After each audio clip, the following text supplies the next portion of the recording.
The alien flagship Vorex Eternal drifted through a dying star field, its hull cracked and glowing faintly red from radiation leaks. Every console flickered, every alarm screamed, and the once mighty crew of the Vorex Empire stared at the failing light of their core reactor. The ship had been trapped for 3 solar rotations inside a gravity storm that refused to obey logic. Engines were offline, navigation frozen, and food supplies down to less than a day. For the first time in their proud history, the Vorex accepted the unthinkable truth. They were going to die here. Forgotten by the stars, Captain Rital stood on the shattered bridge, his 4 eyes reflecting the dull pulse of the dying core. He whispered to his second officer, "The laws of the universe are against us now." Her mandibles trembled. "Then the universe has already chosen our fate."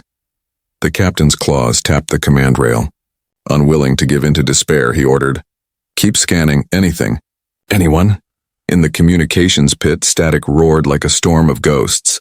Each frequency returned the same emptiness, silence, and then through that silence, a faint pulse appeared, irregular, distorted. At first they thought it was a sensor echo, a hallucination caused by failing systems, but the rhythm repeated, forming strange mathematical sequences. Patterns no Vorex system recognized.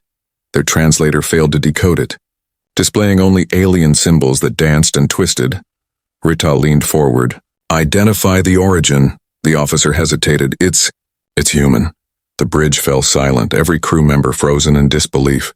Humans, the reckless species from the outer spiral arm. The ones who ignored council warnings and conducted impossible experiments with gravity drives.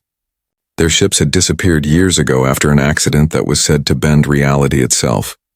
Now one of their signals was echoing through the storm, faint but deliberate. The humans were reaching out, and the Vorex didn't know whether to hope or to fear. The captain clenched his jaw, remembering the stories. Humans had once challenged the universal constant, claiming they could rewrite the very code of physics.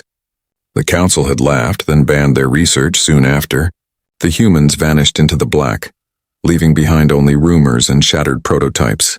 And now, when the Vorex fleet faced its death, that same madness had come calling. "Open the channel," Rital ordered. The comms officer hesitated. "Sir, if the myths are true, their science could tear us apart," Rital replied quietly. "We are already falling apart." The static cleared, replaced by a rough human voice, distorted but calm. "This is Commander Reyes of the Terran vessel Horizon. We received your distress pulse." The Vorex bridge trembled as their dying reactor flared from the gravitational turbulence.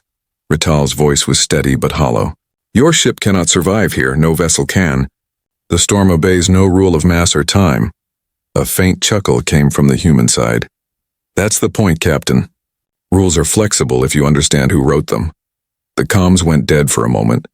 Leaving the alien crew staring at each other, no one spoke, because they could not understand how humans spoke so casually, of rewriting the laws of existence.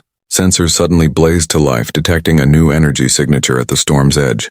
Something massive was approaching, but its readings made no sense. It was both inside and outside the storm at once, its velocity infinite yet still measurable. Then the screen lit up, a glowing human vessel emerging from the impossible. It looked as if the universe itself was bending to make room for it. Space rippled around its hull, colors twisting into spectrums that no eye could fully perceive. The Vorex officer gasped.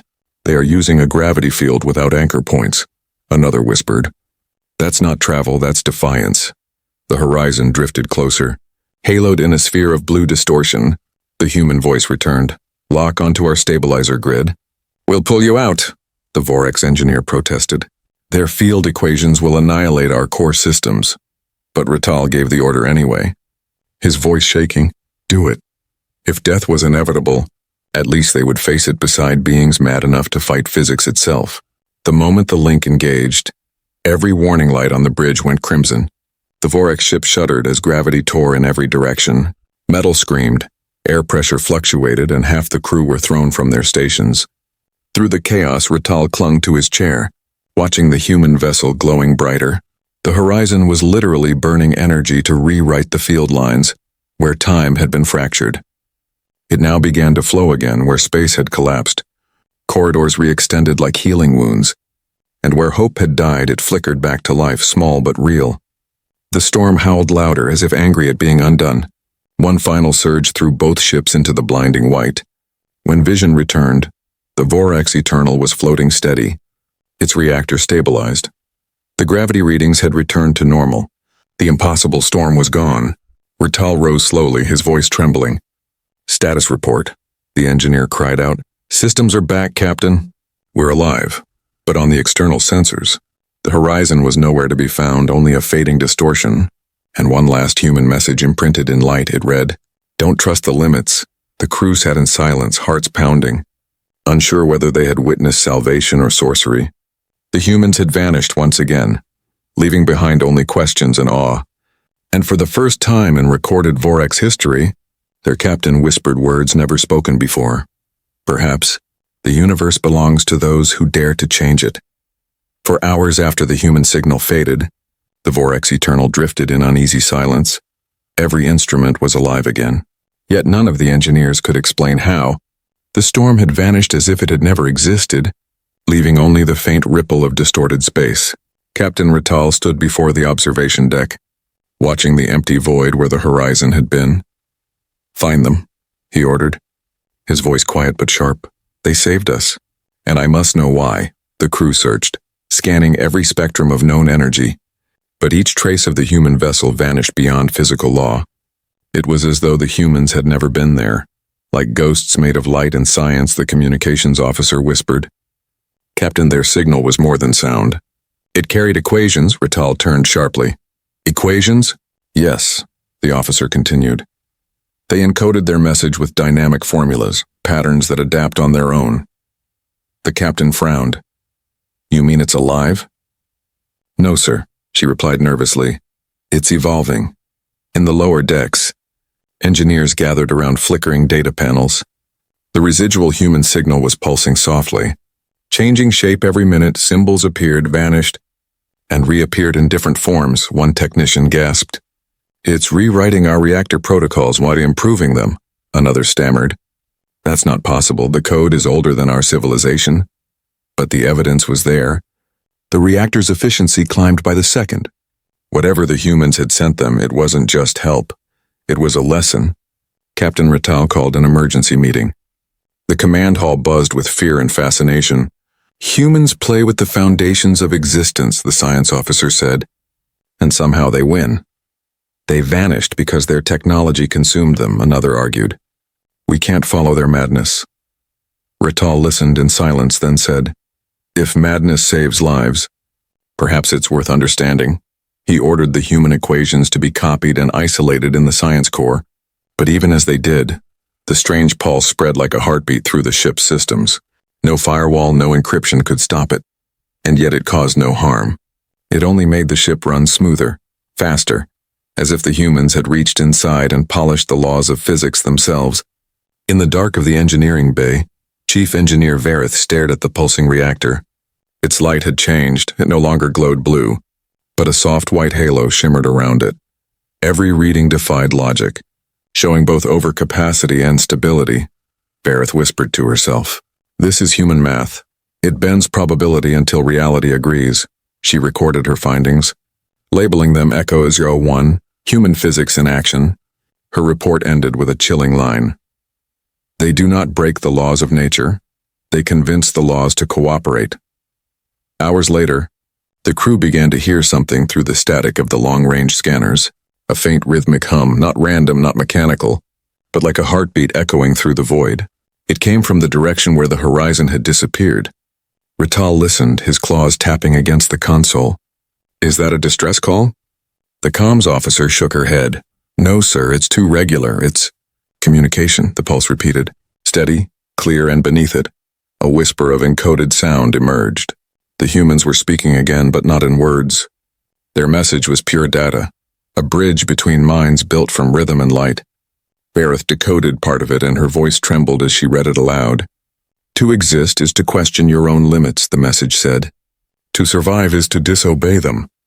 Rital stared at the words as if they were sacred scripture. "Are they warning us," he asked, "or inviting us?" No one knew, but the meaning was clear. Humanity had not vanished. They had ascended. They were somewhere beyond the veil of known physics, And somehow they still watched. Every tremor of energy, every fluctuation in the reactor seemed to carry their echo. That night, as the alien fleet drifted in the calm of space, the stars shimmered strangely, their light bending for fractions of a second into shapes that shouldn't exist. Crew members reported hearing faint human laughter through the comms, echoes from nowhere. Rital stood alone on the bridge, his mind torn between awe and dread. He whispered, "What have they become?" And as if in response, the stars flickered once like a cosmic wink. Before settling back into silence, the captain turned to his officers. His voice steady again. "Record everything, study it. But remember this, the humans didn't just save us. They changed us." He looked out into the endless black where no storm remained. They proved that even the universe can be persuaded to bend. And somewhere far beyond sight in the space between atoms and dreams, the hum of the human signal continued. Soft, patient, eternal. The void around the Vorex Eternal remained silent for 3 days. Every system worked beyond perfection, yet no one dared to sleep peacefully. Something about the human signal still pulsed inside the ship. Faint, rhythmic, alive. It was as if the laws of physics themselves were waiting for something. Holding their breath, Captain Rital stood alone at the bridge window. Staring into the abyss, he felt the strange hum vibrating beneath the metal floor, like a heartbeat from another world. The communications officer broke the silence. "Captain, something's forming ahead, on the main screen." Space itself began to ripple like disturbed water. Stars bent and twisted, their light refracting into impossible colors. The sensors screamed errors, showing infinite mass, zero time, and undefined coordinates. Then, from within the distortion, a blinding spear of light erupted. It wasn't a ship, it was reality tearing itself open. Rital gripped the command rail. "Shields up! All hands brace!" The light fractured into shards like glass breaking across the sky. Each fragment spun through the void, leaving trails of glowing equations in its wake. From those fragments, a familiar silhouette began to form. Angular, sharp, human, the horizon was returning. But it was no longer bound by physical design. Its hull shifted like liquid metal, bending with each fluctuation of energy. Every sensor showed it was both present and absent, both matter and light. The Vorex crew stared in awe and terror, realizing this was no longer a normal vessel. Commander Reyes's voice echoed through the bridge speakers. Static crackled, followed by the calm tone of a man who had seen too much. "Captain Rital, we've been busy," he said with a weary laugh. "We stepped too far into the storm, and the universe didn't like it."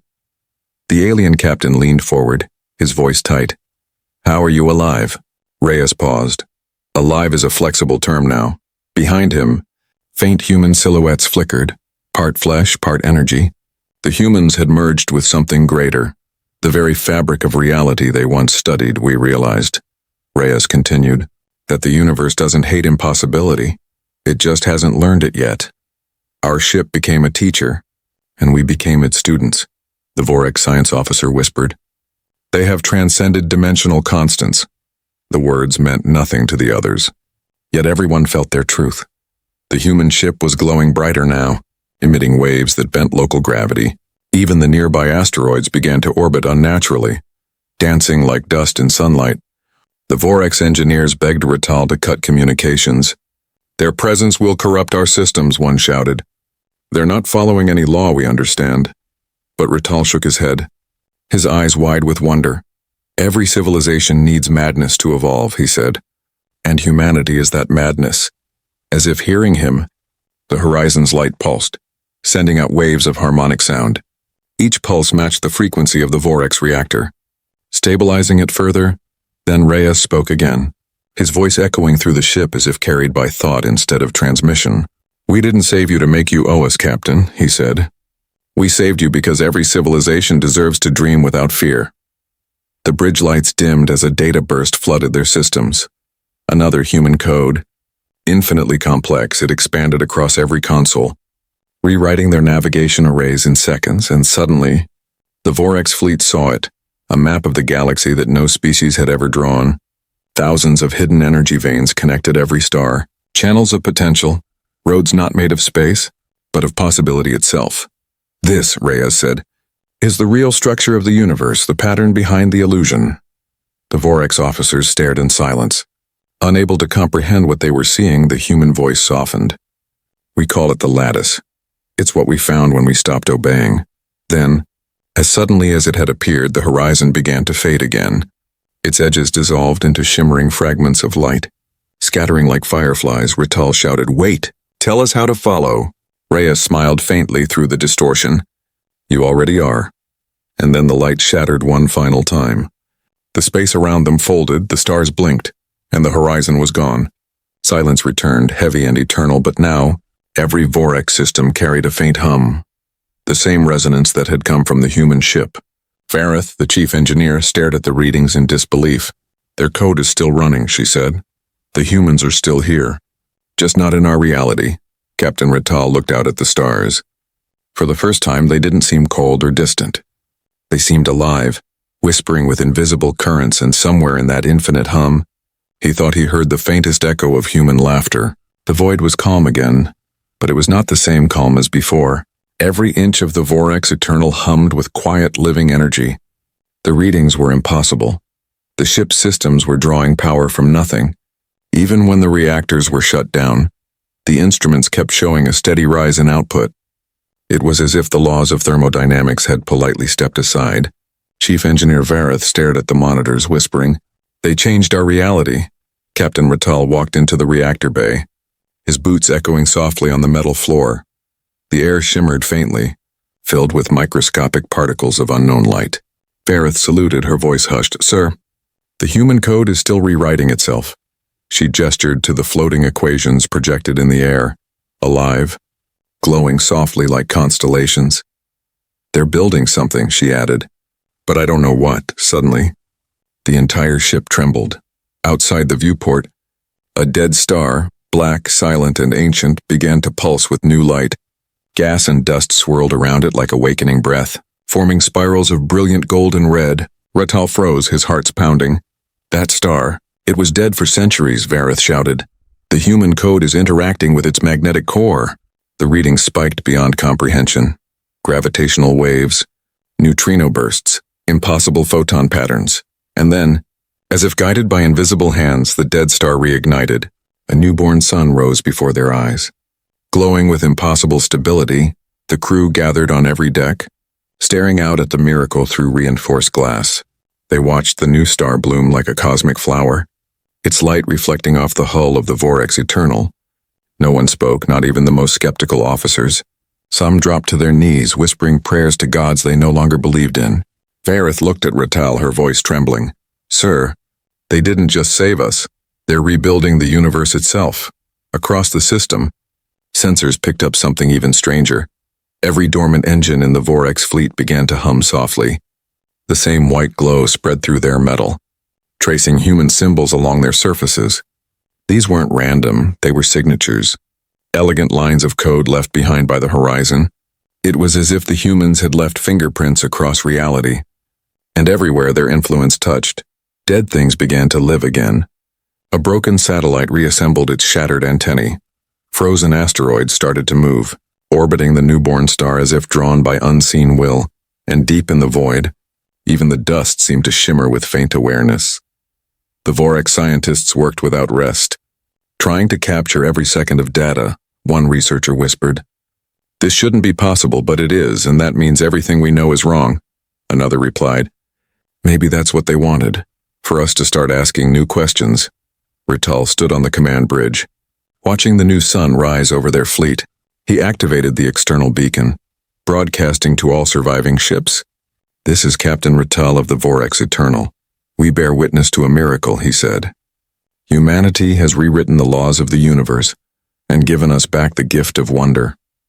Across thousands of miles, alien voices responded, awestruck, weeping, united in disbelief.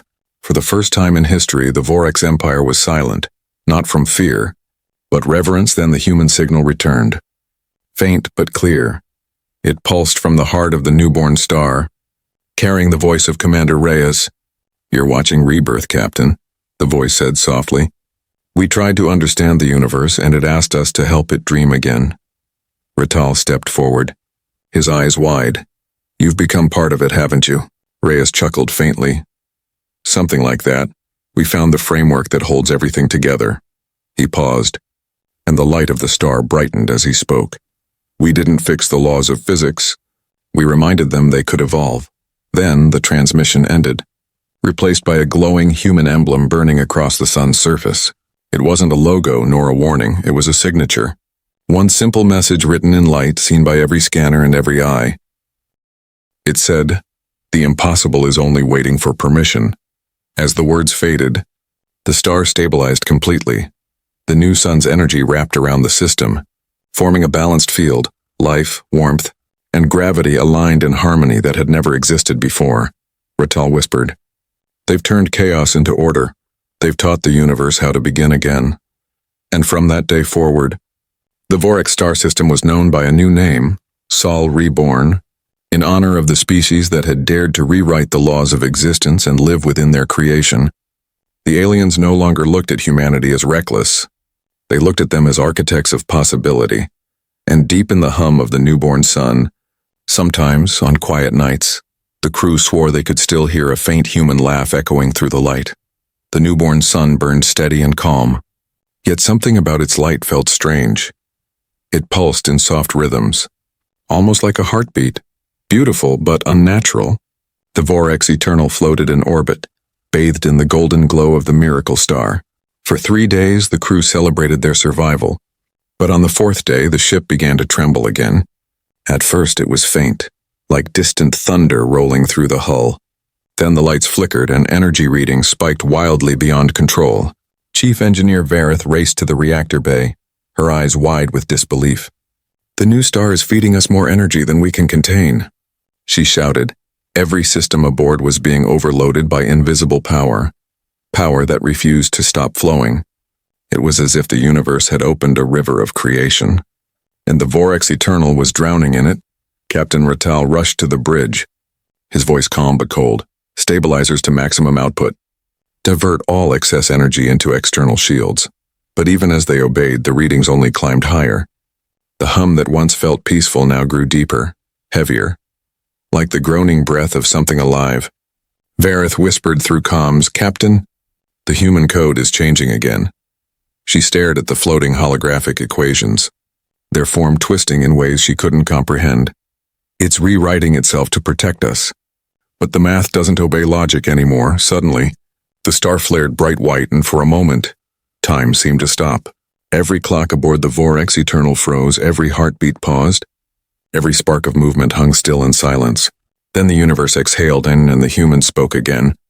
A holographic figure appeared on the bridge. Formed from pure light, it was Commander Reyes, but his face shimmered like shifting glass. He was no longer just human. He was something between matter and energy. "Captain Ratal," he said softly, "you need to listen carefully." Ratal stepped closer, awe and fear mixing in his voice. "Reyes, what is happening to our star?" Reyes sighed, his glowing form flickering with static. "We built this light to save you, but we drew too deeply from the lattice. The universe isn't infinite. Every miracle has a balance," Ratal frowned. "Then the cost?" Reyes nodded slowly. "It's us." Behind him, faint shapes appeared, his crew. The humans of the horizon, they were fading, their outlines dissolving into streams of radiant dust. One woman smiled faintly as she waved, her voice echoing like wind through crystal. "We're not dying," she said. "We're becoming what we touched." Vareth covered her mouth, tears welling in her eyes despite her alien features. "They're merging with the energy field," she whispered. "They are the star now." Reyes turned to Ratal again, his tone soft, almost fatherly. "Don't mourn us, Captain. We made our choice when we rewrote the laws. We knew every action had its cost. We just hoped the cost would mean something." He smiled faintly, his image flickering brighter. "This star is alive because we gave it part of ourselves. It will burn for 10,000 years, a constant reminder that limits are only prisons." The hologram began to fade, but his voice carried on, resonating through every speaker. "You must promise me something," he said. "Don't just survive and evolve. Teach your people that the universe bends for those who dare to understand it. Carry our madness with pride." Then the light burst, flooding the bridge with golden fire. When the glare faded, the hologram was gone, leaving only silence. The star outside pulsed once, softly, as if bowing farewell. Every sensor reading stabilized, every alarm stopped. The energy levels fell back into harmony. The miracle had found balance, and humanity had paid its final price. Vareth lowered her head, whispering, "They became the heart of the sun." Rital closed his eyes, feeling both grief and reverence fill his chest. "Then they are not gone," he said quietly. "They are watching us, and from within the light." The crew stood in silent respect, the hum of the star vibrating gently beneath their feet. For the first time, every Vorax understood the humans not as reckless beings, but as cosmic pioneers who traded their bodies for a dream. That night, as the new sun shone brighter than ever, the Vorax Eternal transmitted a final message into the void. "Humanity lives," it said, "not in flesh, but in the fire that teaches us to rise." And though no one answered, the star flared once, like a heartbeat of acknowledgement. For weeks, the newborn sun burned quietly, serene and golden. The Vorax Eternal orbited it like a pilgrim circling a sacred monument. Every reading was stable, every system perfect, and yet, the crew felt something deep inside the light, something calling, whispering alive. The human sacrifice had saved them, but their presence had not vanished completely. Captain Rital stood before the panoramic viewport, his eyes reflecting the glowing star. He spoke softly to his science officer. "We owe them everything," she nodded, but her antennae twitched uneasily. "Sir, there's something inside the light," he frowned. "Explain." "Our instruments keep detecting rhythmic bursts, not random, not natural," she replied. "They follow a structure, repeating every 4 hours exactly. Down in the data core, Chief Engineer Vareth analyzed the strange pattern. At first, it appeared to be static interference, but soon she noticed it wasn't noise at all. The bursts were perfectly timed, aligned like notes in a cosmic song. She enhanced the signal, converting it into sound, and suddenly, the entire deck was filled with a deep melodic hum, slow, deliberate, almost like a human voice breathing through the void. Vareth froze, whispering, "They left us a message." The crew gathered in the observation chamber as Vareth played the sound. Each pulse resonated through the floor, vibrating the air in gentle waves. The scientists began mapping the frequencies, translating them into visual code, and then, piece by piece, the pattern became words. Glowing across the main holographic display, it read, "We are the light now, but the universe still sleeps. Wake it." Silence filled the room. Rital felt the weight of the words like gravity pressing against his chest.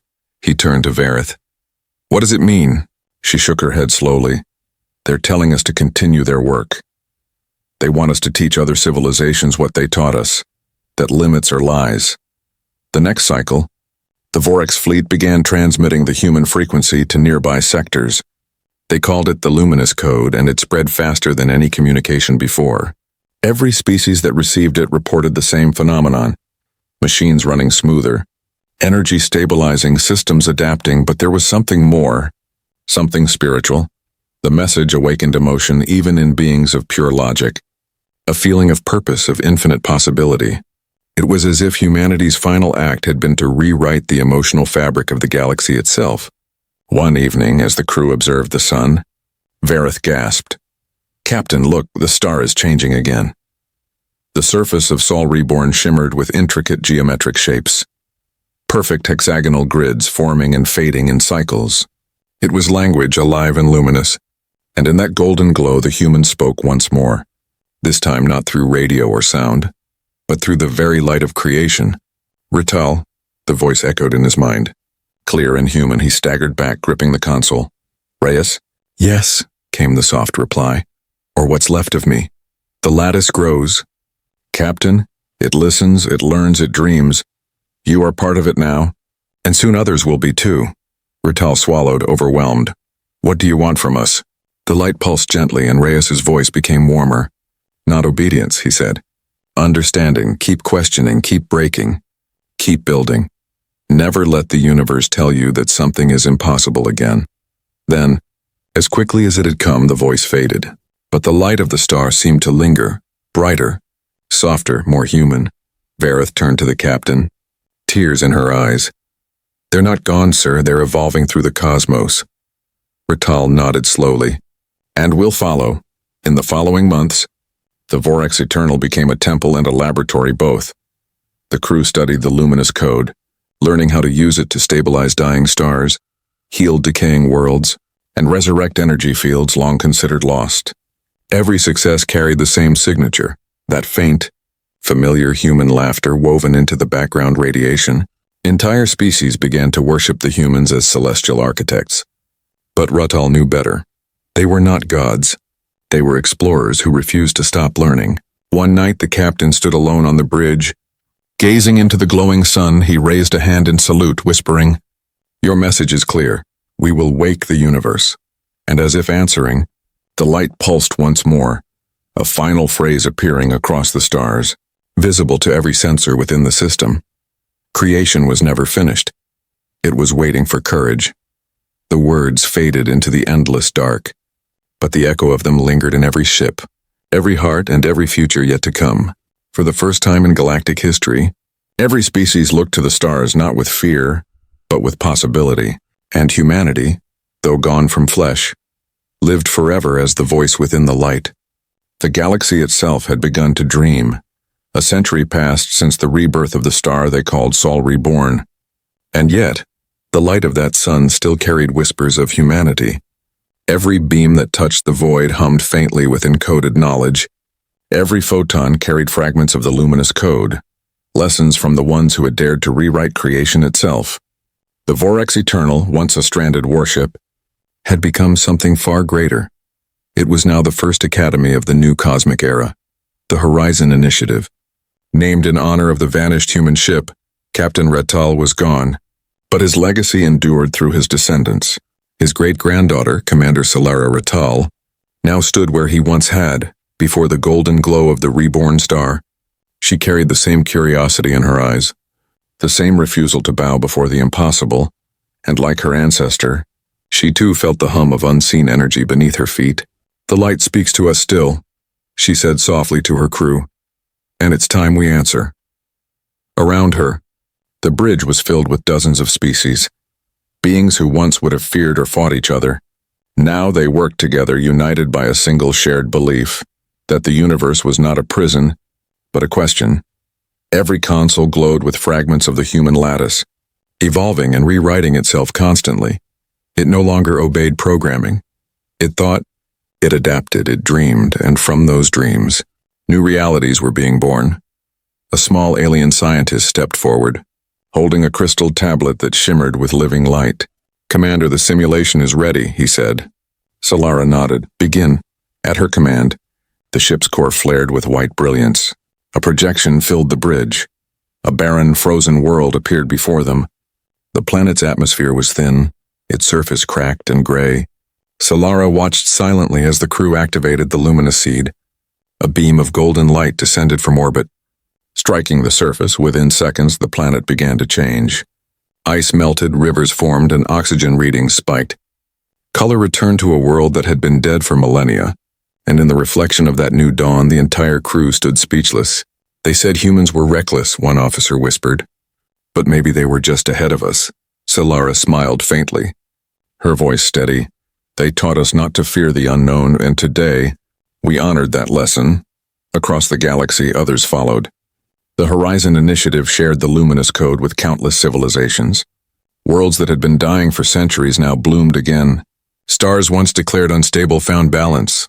Guided by the math humanity left behind, every success was a fragment of the same idea, that knowledge and courage could change the fate of all things. But among the scholars a question began to rise, whispered like a secret prayer. If the humans became the light, they asked, then where are they now? Some said they had merged fully with the cosmic lattice, becoming part of the structure that held the stars. Others believed they were watching, waiting for the right moment to return. Solara had her own answer. One she spoke quietly to herself whenever she looked into the shining sun. They never left, they became the story. That night, she stood alone on the observation deck. The new worlds glimmered like jewels across the void. Every star hummed with a faint rhythm, all synchronized with the pulse of Sol Reborn. Then, for the first time in generations, something new appeared in that light. A faint signal, familiar and warm. Her sensors lit up, translating the energy pattern into sound. It was human laughter, soft and distant, echoing through time and space, followed by a single simple message. "You've done well." Tears glimmered in Solara's eyes as she whispered, "Thank you." Her voice trembled with pride and awe. "We couldn't have done it without you." The star pulsed once brighter than before, then settled into calm again. The signal faded, but the feeling remained, as if the universe itself had smiled. From that day forward, every child born under the new light was taught the same words: dream like a human, build like a vorax, and believe like the stars. And so they did. They built fleets not to conquer, but to explore. They wrote laws not of control, but of creation, and across the endless horizon, they carried one eternal truth: that the first species to challenge the universe did not destroy it. They taught it how to dream, and the galaxies themselves, glowing, humming, alive, and whispered their names in light. Humanity, the impossible makers,